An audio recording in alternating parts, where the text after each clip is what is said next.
তো প্রকৃত সুখ আনসার মুহাজিরদের যারা, আল্লাহ তুমি তাদের মাফ করে দিও, আল্লাহ তুমি তাদের ক্ষমা করে দিও। অর্থাৎ নবীজি বলতে চেয়েছেন, আল্লাহ আখিরাতের জিন্দেগিতে আমার সাহাবীদেরকে তুমি জান্নাতের খাবার খাওয়াইও। চিৎকার করে বলেন আল্লাহু আকবার।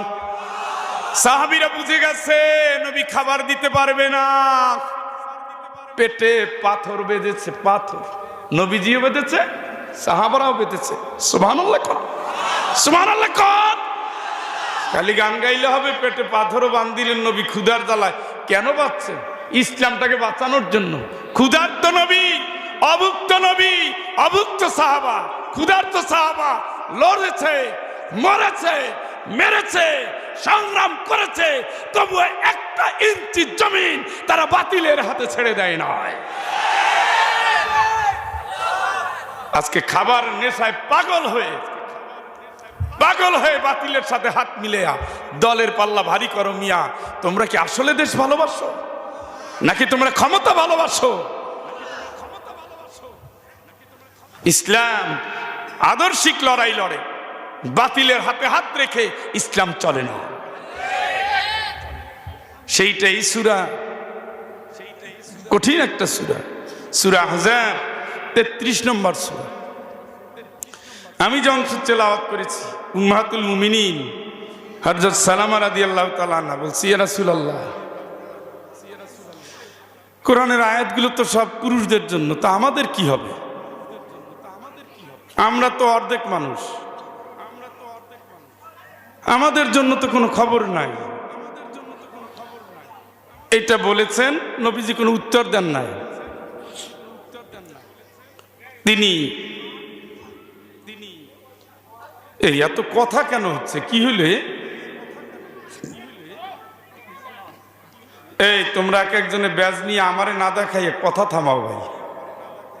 তোমরা যে স্বেচ্ছাসেবক তা তো দেখতে পাচ্ছি, কথা যেন না হয়।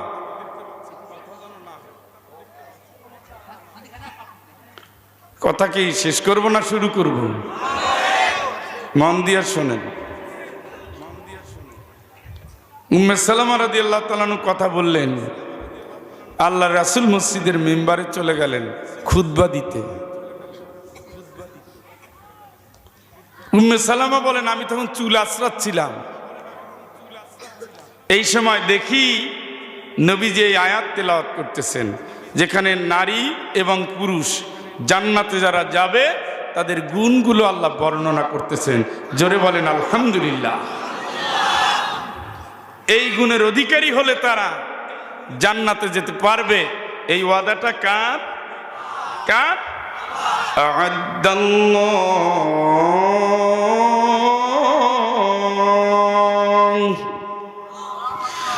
আ'আদ্দাল্লাহু লাহুম মাগফিরাতাও ওয়া আজরান আযীমা।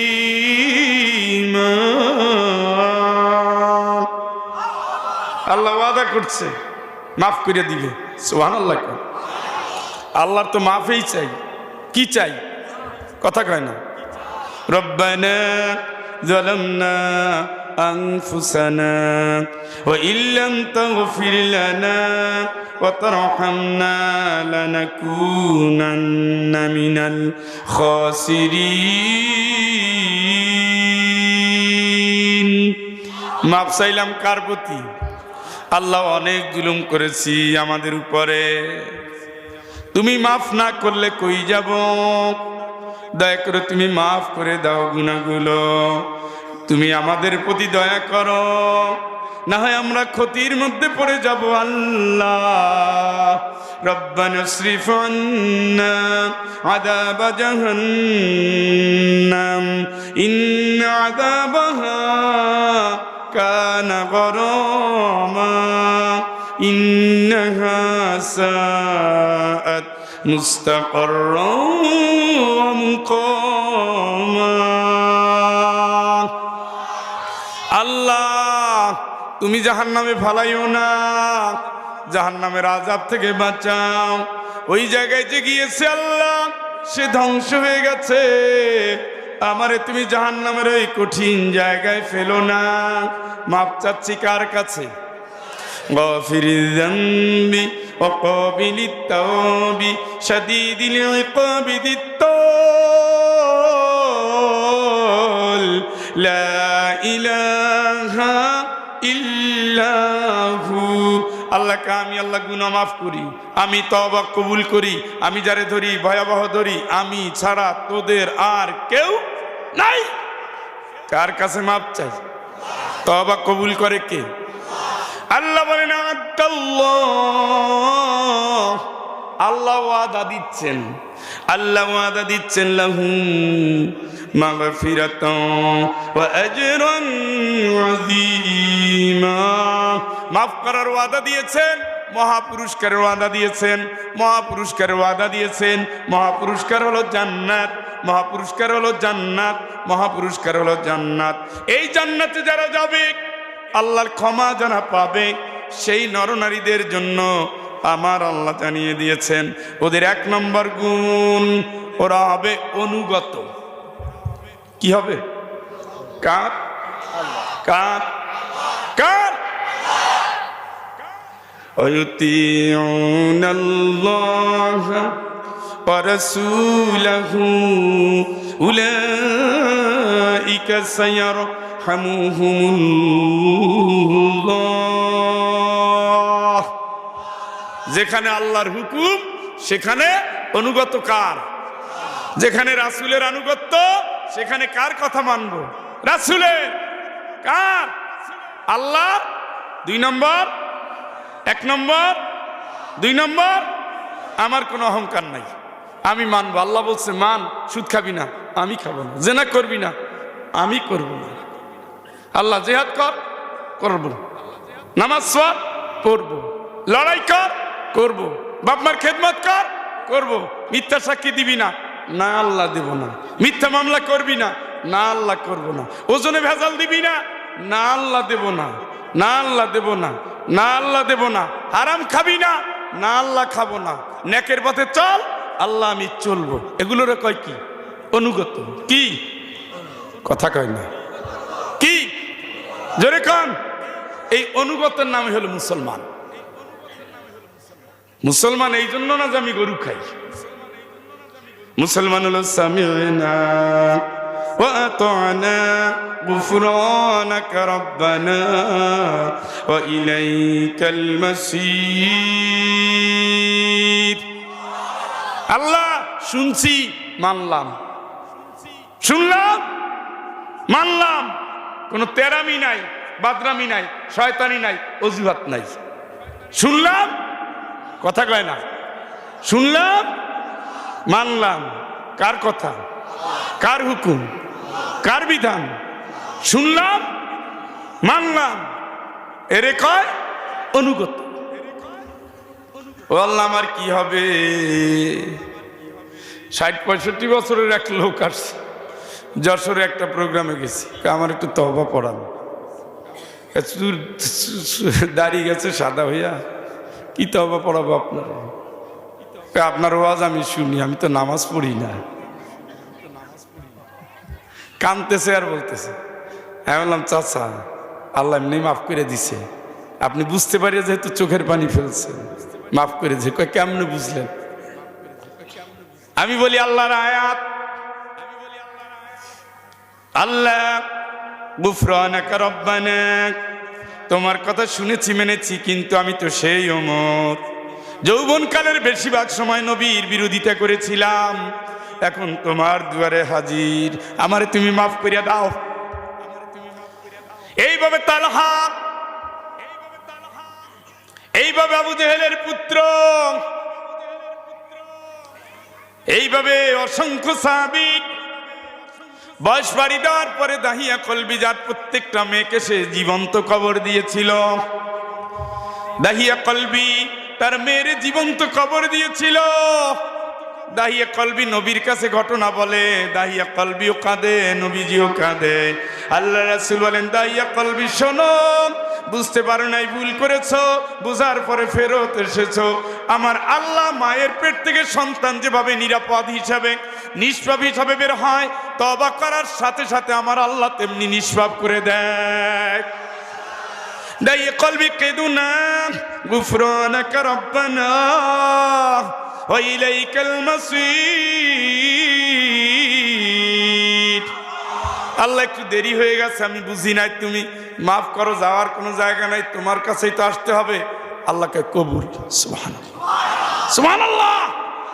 এই জন্য মুসলমান লাল্লাযীনা লা ইউরিদুনা উলুওয়ান ফিল আরদি ওয়ালা ফাসাদা, মুসলমান উদ্ধত হয় না, অহংকারী হয় না, দুর্বিনীত হয় না, মুসলমান হয় নত, আল্লাহর হুকুমের গোলাম। গোলাম সবসময় নত হয়, মালিকের কথায় অনুগত করে, আনুগত্য করে। মালিক যা বলে সুখে দুঃখে তাই মেনে নেয়, তার খুশি আমার খুশি, তিনি মালিক আমি গোলাম। এইটা যেদিন বলতে পারবেন সেই দিনে বুঝবেন আপনি মুসলমান হয়েছেন। কি হয়েছেন? কথা কয় না। মহব্বতের সাথে দরুদ পড়েন। আল্লাহুম্মা,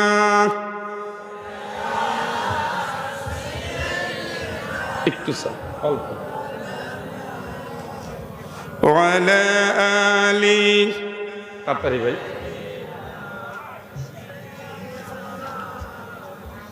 আল্লাহুম্মা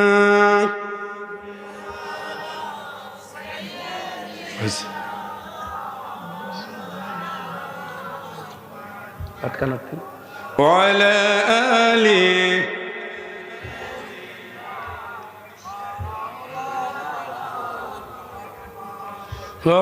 দরুদ পড়তে যা কষ্ট হইল, 10টা নেকি 10টা সওয়াব, আল্লাহ গুনাহ মাফ দেয়। আল্লাহ পাকও 10 বার দরুদ পড়ে। এই দরুদ বেশি হলে রাসূলের সুপারিশ সহজ হয়। সুবহানাল্লাহ তো পড়ার গতিকেই বুঝছি। এ সুবহানাল্লাহ আল্লাহ আলামত না, এটা হলো ইন্নালিল্লাহর আলামত। দয়া নাই, মায়া নাই, মহব্বত নাই, পড়তেছে মনে হয় ভিক্ষুক আইছে এলাকায়। এইটা নি মায়ার দয়ার ভালোবাসার পড়া। মহব্বতের সাথে পড়েন। আল্লাহুম্মা, এইবার ঠিক আছে, এইবার ঠিক আছে। ওয়ালা আলি,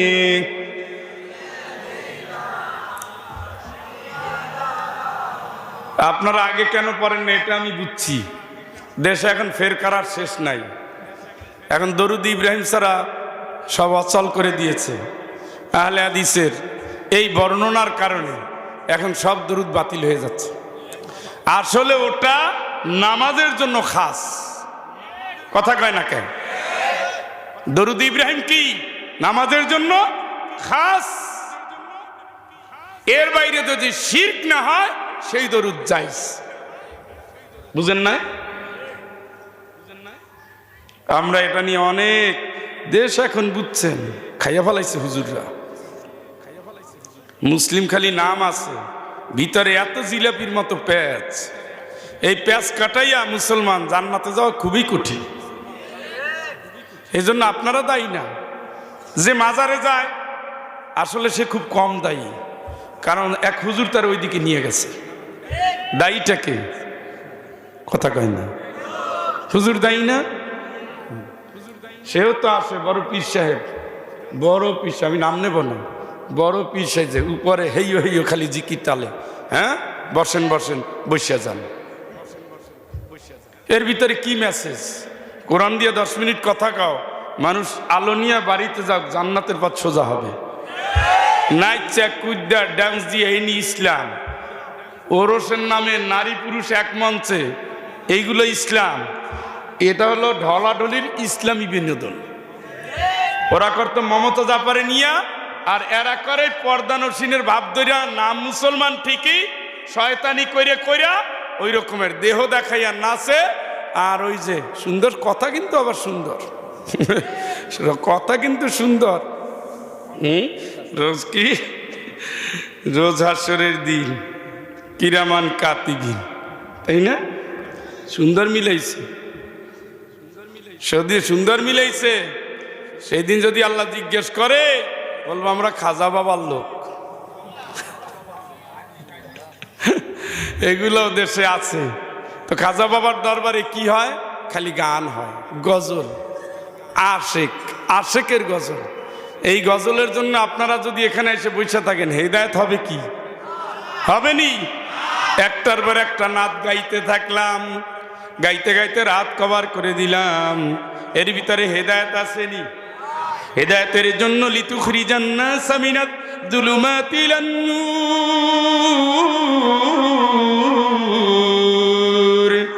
আল্লাহকে অন্ধকারের দিক থেকে আলোর দিকে নিয়ে আসবে তোরে। এই জন্য কিতাব নাজিল করেছি, কিতাবুন আনসালনাহু ইলাইক, নবী তোমার প্রতি কিতাব নাজিল করেছি, এই জন্য মানুষকে তুমি অন্ধকার থেকে আলোর দিকে নিয়ে যাবা, ঠিক কিনা? আর উনি এসে গান শুরু করে দিছে, আবার নাম দিছে মহাপবিত্র। মহাপবিত্র, সেখানে মানুষ গেলে জুতা খোলা লাগে, কুত্তা গেলে জুতা খোলা লাগে না, গরু ছাগলে প্রস্রাবের সমস্যা নাই, মানুষ গেলে জুতা খোলা লাগে। গেছেননি? আমি কিন্তু গেছি, আমি গেছি। নবীর কাবা, নবীর কবর জিয়ারত করতে গেলে অনেক কিছু লাগে না, এদের লাগে। আপনি তাওয়াফ যাবেন, আপনি আরাফাতের ময়দানে যাবেন, জুতা খোলা লাগে না। আপনি জুতা পায়ে দিয়া, জুতা যদি পরিষ্কার থাকে ওই অবস্থায় তাওয়াফ করতে পারবেন, জুতা খোলা লাগে না। কিন্তু ওই দরবারে গেলে জুতা খোলা লাগে। মানে কাবার মাটির চেয়ে, আরাফাতের মাটির চেয়ে, বাইতুল্লাহর মাটির চেয়ে ওইটা যদি দামি হয়, আল্লাহর কসম ওটা দামি না, ওটা হলো দুনিয়ার সবচেয়ে নিকৃষ্ট জমিন। সেখানে যাইতে গেলে কত সিস্টেম। এই জন্য ওখানে যে নিয়ে যায় সেও একজন আলেম। আমজনতা বেশি দায়ী না, শুধু দায়ী হলো এই যে কোরআন শোনার পরে আমল করে না, এটুকু। তাইলে মুসলমান সব সময় গোলামি করবে কার? নত থাকবে। কি থাকবে? কি থাকবে? কি থাকবে? সর্বাবস্থায় নত। তখন আল্লাহ ডাকবে, ইয়া ইবাদি লা খাউফ, ও গোলাম ভয় নাই, অকানু মুসলিমিন, তুই তো মুসলমান ছিলি। সুবহানাল্লাহ। কি ছিলি? তার মানে ফয়জুল হক না, তার মানে আব্দুর রহমান না, তার মানে নবীর পুত্র না, নবীর পুত্র মুসলমান না, নবীর বউ মুসলমান না, নবী পুত্র নূহ আলাইহিস সালামের সন্তান মুসলমান না, নূহ আলাইহিস সালামের স্ত্রী মুসলমান না, লূত আলাইহিস সালামের স্ত্রী মুসলমান না। কানাতা তাহতা আবদাইন মিন ইবাদিনা সালিহাইন, দুইজন নেককার নবীর দুই স্ত্রী, ফাখানাতাহুমা, খেয়ানতকারী ছিল, আল্লাহর হুকুম মানে নাই। ইলাদখুলান্নার মা'আদ দাখিলিন, আল্লাহ পাক জানাই দিলেন নবীর বউরা, ওই যে দেখো দল বাইন্দা জাহান্নামে যায়, তোমরাও তাদের সাথে জাহান্নামে যাও। জোরে কন্যা নাউযুবিল্লাহ। তার মানে কি? নবীর বউ হইলেই জান্নাতি, নবীর পুত্র হইলেই জান্নাতি না, মুসলমান হতে হবে। মানে আমার সমগ্র চাওয়া পাওয়া, কামনা বাসনা, লোভ লালসা, ইচ্ছা অনিচ্ছা, ভালোবাসা ঘৃণা করা, সবকিছু কার জন্য? কার জন্য? তাহলে দোয়াটা বলেন, কুল ইন্না সালাতি ওয়া নুসুকি ওয়া মাহইয়ায়া ওয়া মামাতি লিল্লাহি রাব্বিল আলামিন। জোরে বলেন আল্লাহু আকবার। আল্লাহই শিখাচ্ছেন, আল্লাহই শিখাচ্ছেন। নবী বলো, আমার নামাজ, আমার কোরবানি, আমার বাঁচা, আমার মরা আল্লাহর জন্য। সুবহানাল্লাহ। কার জন্য? কার জন্য বাঁচবো? আল্লাহর জন্য। আল্লাহ যা বলছে তাই শুনবো। আল্লাহ কার নাম নামবো, থামবো, যাবো, বসবো। এই তো আমি কার গোলাম? আমার কোনো স্বাধীনতা? যেই স্বাধীনতা দেখাইছে গেছে সেই শয়তানের গোলাম। কার গোলাম? কার গোলাম? আদম আলাইহিস সালাম ভুল কইরা কান্দে, রব্বানা যালামনা আনফুসানা। আর শয়তান কি কয়, না খায়রুম মিনহু, আমি উঠছে শ্রেষ্ঠ, আমি উঠছে শ্রেষ্ঠ। আল্লাহকে বের হ, এই বের হ, মাজমুম মাযহুরা, তুই বিকৃত, লাঞ্ছিত, তুই অপমানিত, বের হ। তোর কোনো জায়গা নাই, আমার কাছে জায়গা নাই, জান্নাতে জায়গা নাই। অহংকারীর জন্য জান্নাতের দুয়ার হারাম, তোর থেকে তার যাত্রা শুরু, ঠিক কিনা? এত বছর, লক্ষ কোটি বছর ইবাদত করছি, এক কথায় বাদ দিয়ে দিলেন। তাহলে অধিকার দেন, আমি তো আপনার গোলামই ছিলাম, অধিকার দেন, আমার কিছু স্বাধীনতা দেন। কি চাও? আনজিরনি ইলা ইয়াউমি ইউবাসুন, প্রথম দফা কিয়ামত পর্যন্ত বাঁচতে দেন। আল্লাহ কালা ইন্নাকা মিনাল মুনজারিন, কবুল করলাম, যা। আল্লাহ আরো আছে, কি করবি ক? লা আকুদান্না লাহুম সিরাতাকাল মুস্তাকিম, আপনার বান্দারা যেন সোজা পথে চলতে না পারে, দিনের পথে চলতে না পারে, আল্লাহর পথে চলতে না পারে, বাধা দেব। যা, ওটাও কবুল। তবে অন্য আয়াতে বলছে, আমার যারা অনুগত তুই তাদের পারবি না। কি পারবি? কারণ শয়তান যখন কুমন্ত্রণা দেয়, ফাইদা হুম মুবসিরুন, ফাইদা হুম মুবসিরুন, ফাইদা হুম মুবসিরুন। দুয়ারটা বন্ধ করছি, ল্যাংটা ছবিতে একটু দেখাই যায়, কেউ তো আর নাই। আল্লাহকে তোর মনের ভিতরে শয়তান ঢুকছে, আমার দিকে ফিরে আয়, সাথে সাথে বল আউযু বিল্লাহি মিনাশ শাইতানির রাজীম ফাস্তাইদ বিল্লাহ। শয়তান যখনই কুমন্ত্রণা দিবে, সাথে সাথে আউযু বিল্লাহ পড়বা, আমি আল্লাহ তোমার ওখান থেকে ফিরাই নিয়ে আসবো। সুবহানাল্লাহ কোন? দেখছেন আপনার আল্লাহ জান্নাতে নেওয়ার জন্য কত সাহায্য করতেছে। হ্যাঁ, কি সাহায্য করে? করে দেখেন তো, মানুষের তো হারাম টানে, সাথে সাথে কি বলবেন, কন্ট্রোল যদি করতে না পারেন, জেনার দিকে যেতে মন চাচ্ছে, আল্লাহ আল্লাহ আল্লাহ আল্লাহ, তুমি বাঁচাও, তুমি বাঁচাও, তুমি বাঁচাও, তুমি বাঁচাও, ইন্নাহু মিনকাই, আল্লাহ তুমি বাঁচাও, ওয়া ইল্লা তাসরিফ আন্নি